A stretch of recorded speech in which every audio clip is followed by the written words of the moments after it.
Hey, it's me, Egbert. E-G-G-B-U-R-T. Check out my website at egbert.com. Now it's back to those two dudes who told me they would bring in big ratings. They better are their history. Here are Brad and John. That is right. It is Brad and John. John, I apologize for going long in that last segment. I do apologize. You don't need to apologize to me for that, Brad. It was a great conversation. It was a great recap of what Eric Erickson had said. John, there are some times when the business nerd in me takes control, and having run businesses for many years, and some people would say having run businesses poorly, but that's a whole other story. Sometimes when you go into places, I look at it from a different respect. Like when I go into a Schnucks or a Deerberg's or a store like that, I think to myself, God, what are the logistics behind this operation? I mean, who's the person who's buying all these products? Who's sitting? Supply chain. Who are the buyers? What's their margin? That's probably what you're thinking about, Brad. Well, the idea being is you go into, let's just say Schnucks, because of the fact that it's locally owned and operated. Okay, same thing with Deerberg's. You go in there and you think there's somebody, or a whole group of people here in St. Louis who make that place happen every day. There's somebody who's making sure that the electric bill's paid so that Ameren doesn't come and pop the meter and knock the store down. There's somebody making sure that, there's people showing up every day on shifts. There's deals that are being made between the Schnucks buyers and the various suppliers and things like that. And I always think it's sort of interesting. I'm always fascinated when someone will pull the curtain back and I see behind the scenes. Now, sometimes, what's the old saying about two things you never want to see being made, sausage and legislation? Yeah. Sometimes when you pull the curtain back, it's not a pretty picture. But sometimes to me, and I've been in this situation where I've been gotten the behind the scenes tours of various things. I'm going holy cow, it's just amazing sometimes. And the reason I bring that up is that the politics thing is, once again, maybe we don't want to see behind the curtain. And you're very much involved with this. You know a lot of these people behind the scenes.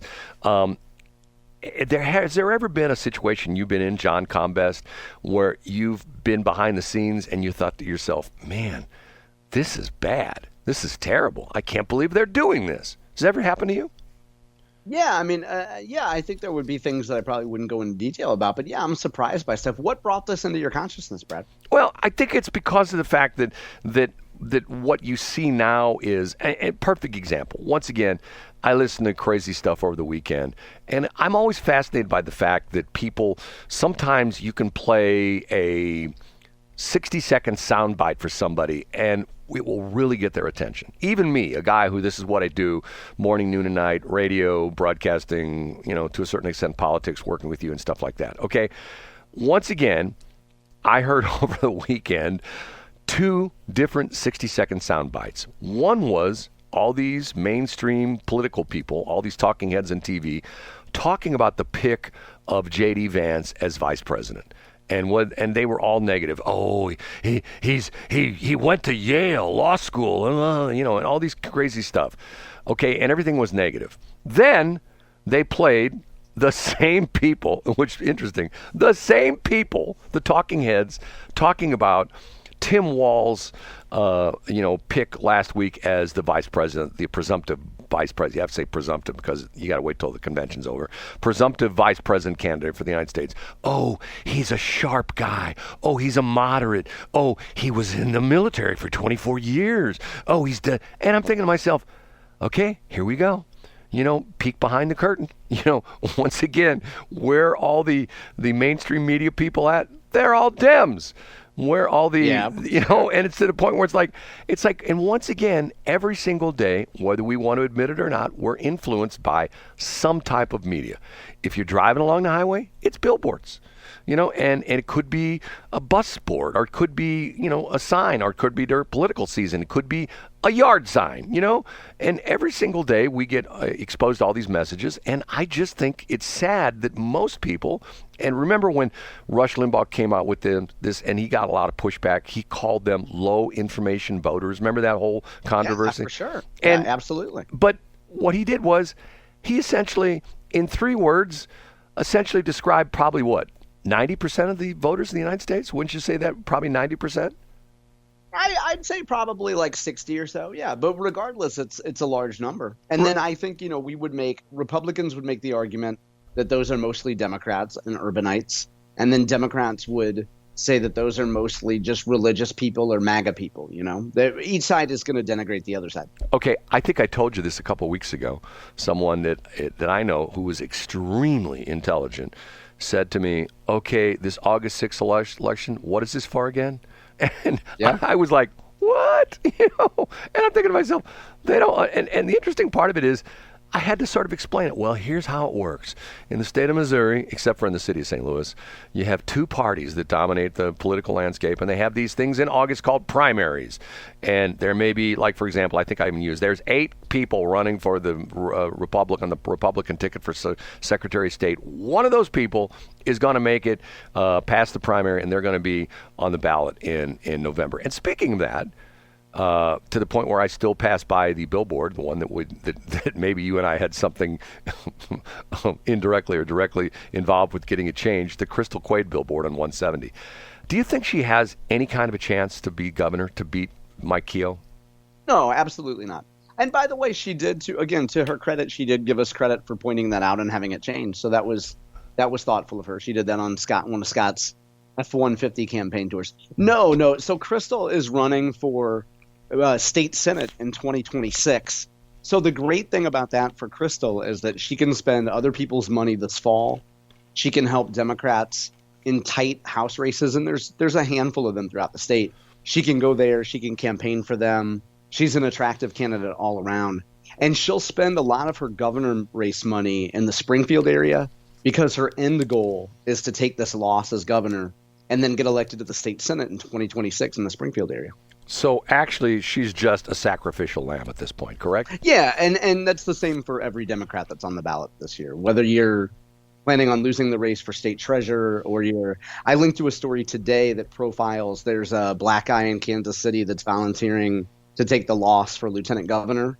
So you get to travel the state, other people pay your bills, you get to meet a lot of people and have fun and take your family on an adventure and then take the loss and then you move on.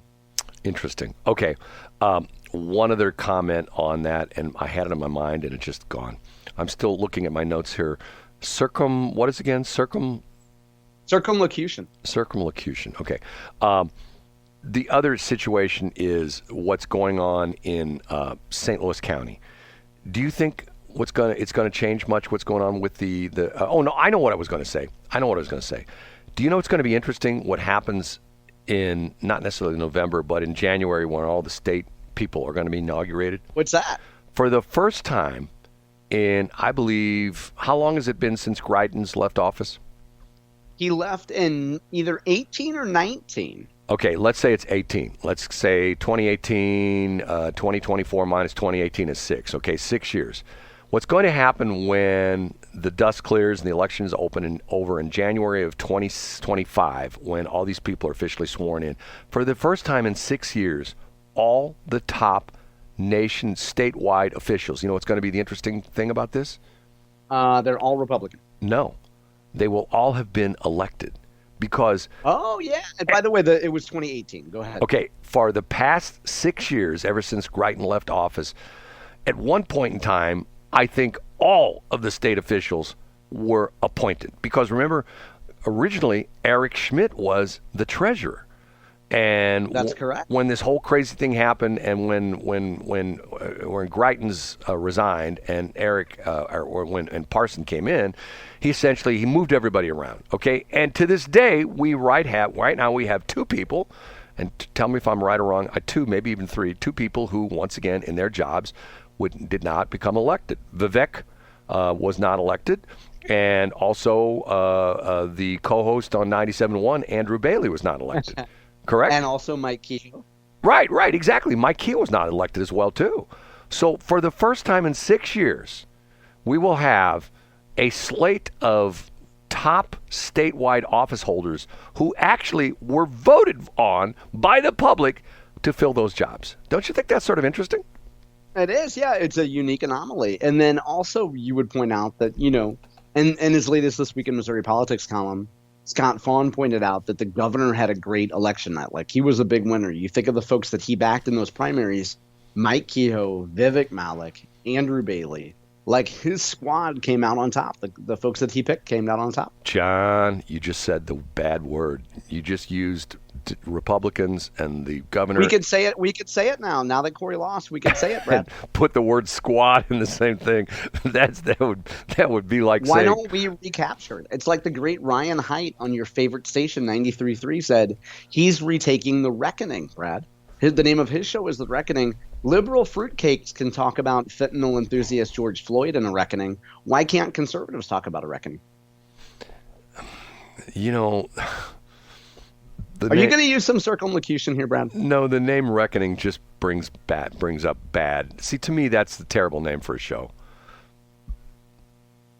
Well, I guess that's why you're not one of, you should take this and you should put it in a long form and send it to Donald Trump.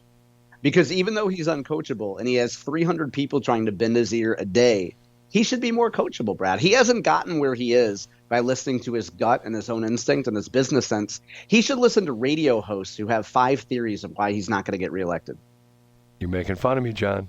I'm not making fun. Brad, you gave your own thoughts in addition to the era of me making fun of you, Brad, ended last week. I'm talking about Eric Erickson. You recapped Eric Erickson saying, why isn't Donald Trump, why doesn't he pick a name out of a hat out of 400 people, who want to tell him how to live his life and say, hey, Eric Erickson's the one. Let me follow his 5 recommendations.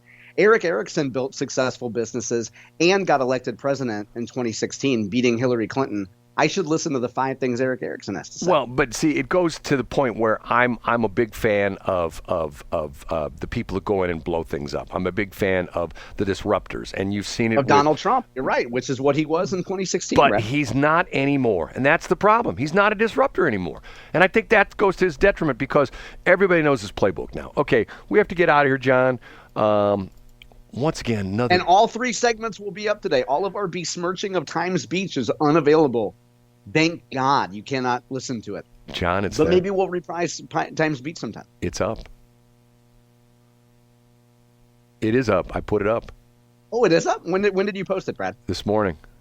Okay, great. I'll go back and I'll work on it. Thanks for checking out the Brad and John Show podcast. This segment of the show is brought to you by John Combest's book, Stalking, Harassment, Internet Trolling, A Guide to Recovering and Rebuilding After Online Attacks. It's a great reference if you've ever been the unfortunate target of a social media attack. It's available on Amazon. Just search John Combest. That's Combest, John Combest, and the book will show up in your search results. Now it's time for another segment of the Brad and John Show. Can you handle it?